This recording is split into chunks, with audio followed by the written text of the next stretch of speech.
KP. Sundarambal என்ற கொடுமுடி பாலாம்பாள் சுந்தரம்பாள் திரையுலகம், இசை, அரசியல் என பல துறைகளிலும் சாதனை படைத்த ஒரு சகாப்தம் ஆவார். 1908 அக்டோபர் 11 அன்று சென்னை மாகாணத்தில் உள்ள ஈரோடு மாவட்டத்தின் கொடுமுடி என்ற சிற்றூரில் பிறந்தவர். கே.பி. சுந்தரம்பாள் மிகவும் எளிமையான மற்றும் ஏழ்மையான குடும்பத்தில் பிறந்ததால் பள்ளிக்கு சென்று படிக்க வாய்ப்பு கிடைக்கவில்லை. சிறு வயது முதலே இயற்கையான இசைத்திறன் அவருடன் வெளிப்பட்டது. அவர் பெரும்பாலும் கர்நாடக இசை பாடல்களை கேட்டு பயின்றார். 10 வயது முதலே கோயில் விழாக்களிலும் ரயில் பயணங்களிலும் பாடி தன் குடும்பத்திற்கு உதவ தொடங்கினார். சுமார் 19 வயதில் புகழ்பெற்ற நாடக கம்பெனியான எஃப்.ஜி. நடேச ஐயர் குழுவில் சேர்ந்தார். கே.பி. சுந்தரம்பாள் தன் குடும்ப வறுமை காரணமாக முறையாக குருவிடம் இசை கற்க வாய்ப்பு கிடைக்காததால் தன்னுடைய திறமையை வளர்த்துக் கொள்ள தீவிர முயற்சியில் ஈடுபட்டார். கே.பி. சுந்தரம்பாள் தன்னுடைய குரல் வளத்தை சோதிக்கவும் எந்த சத்தத்திலும் தன் குரலை தெளிவாக கேட்க வைக்கும் பொருட்டும் ரயில்வே தண்டவாளத்தில் ரயில் சத்தம் அதிகமாக இருக்கும் போதே பாடி பழகினார். இந்த அரிய பயிற்சி தான் பின்னாளில் கே.பி. சுந்தரம்பாள் மேடைகளில் ஒளிபெருக்கி இல்லாமலும் பின்னணி இசையை மிஞ்சும் வகையிலும் மிக தெளிவாகவும் சத்தமாகவும் பாட உதவிகரமாக இருந்தது. நாடக உலகில் பெரும் உச்சத்தில் இருந்த எஸ்.ஜி. கிட்டப்பா அவர்களுடன் இணைந்து பல நாடகங்களில் நடித்தார். அவர்களின் கலை மற்றும் தனிப்பட்ட வாழ்க்கை இரண்டுமே இணைந்தன. ஆனால் 1933 ஆண்டு கிட்டப்பா அவர்கள் எதிர்பாராத விதமாக இளம் வயதிலேயே காலமானார். இது சுந்தரம்பாளுக்கு மிகப்பெரிய தனிப்பட்ட இழப்பாகவும் தொழில் ரீதியான பின்னடைவாகவும் அமைந்தது. கிட்டப்பாவின் மரணத்துக்கு பிறகு சில காலம் நடிப்பதை நிறுத்திக் கொண்டார். பின்னர் கிட்டப்பா விட்டு சென்ற கலையை தொடர வேண்டும் என்ற உறுதியோடு நாடகங்களில் இருந்து முழுமையாக திரைப்படத்துறைக்கு மாற முடிவெடுத்தார். 1935 ஆண்டு நந்தனார் திரைப்படத்தில் நடிக்க கே.பி. சுந்தரம்பாள் ஒப்பந்தம் செய்யப்பட்ட போது அவர் வாங்கிய சம்பளம் 1 லட்சம் ரூபாயாகும். அந்த காலத்தில் சாதாரண நடிகர்கள் பெறும் சம்பளத்தை விட இது பல மடங்கு அதிகமாகும். அந்த சமயத்தில் சொந்த உழைப்பால் 1 லட்சம் ரூபாய் சம்பளம் வாங்கிய முதல் இந்திய நடிகை இவர்தான். சொந்த உழைப்பால் கோடீஸ்வரர் ஆன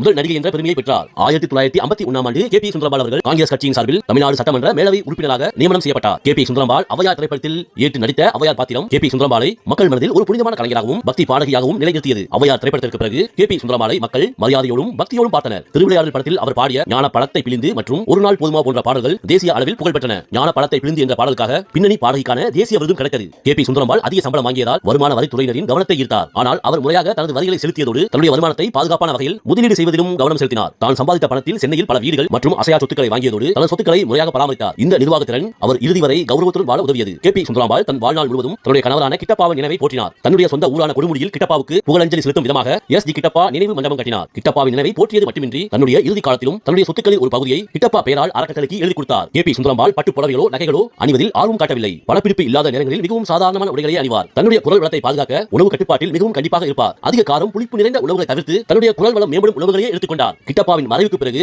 தன்னுடைய பேரில் நாடக கம்பெனி தொடங்கவில்லை என்றாலும் பல நாடக குழுக்களுக்கு பண உதவி செய்து இளம் கலைஞர்கள் மற்றும் நாடகங்கள் செழிக்க மறைமுகமாக உதவினார். கே.பி. சுந்தரம்பாள் காங்கிரசின் தீவிர ஆதரவாளர் என்பதால் அரசியல்வாதிகளிடம் பணம் வாங்காமலும் பதவியை பயன்படுத்தாமலும் மக்கள் சேவையில் ஈடுபட்டார். கே.பி. சுந்தரம்பாளின் இந்த தூய்மையான அணுகுமுறையே அன்றைய அரசியல் தலைவர்களை கவர்ந்து கே.பி. சுந்தரம்பாளை பதவியில் அமர்த்தியது. கே.பி. சுந்தரம்பாள் 1980 ஆண்டு செப்டம்பர் 19 நாள் சென்னையில் இயற்கை எழுதினார். கலை உலகம் கண்ட கம்பீர குரலின் சக்கரவர்த்தினி கே.பி. சுந்தரம்பாள் எளியதோர் பின்னணியிலிருந்து எழுந்து தன்னுடைய தீர்க்கமான சங்கீதத்தால் அசைக்க முடியாத சாம்ராஜ்யம் கண்டவர். திரையில் கே.பி. சுந்தரம்பாள் பாத்திரமேற்றால் அது நடிப்பாக இருக்காது, உண்மையின் உறவிடமாகவே இருக்கும். கடும் உழைப்பால் இந்தியாவை இயக்கும் பொருட்செல்வத்தை ஈட்டிய முதல் பெண்மணி கே.பி. சுந்தரம்பாள். நாடக மேடையின் மகாராணியாக தொடங்கி சட்டமன்றத்தின் கௌரவ சிம்மாசனம் வரை ஏறிய கே.பி. சுந்தரம்பாள் தமிழக கலை வரலாற்றின் பசுமையான பொன்னான காலமாகும். நன்றி, வணக்கம்.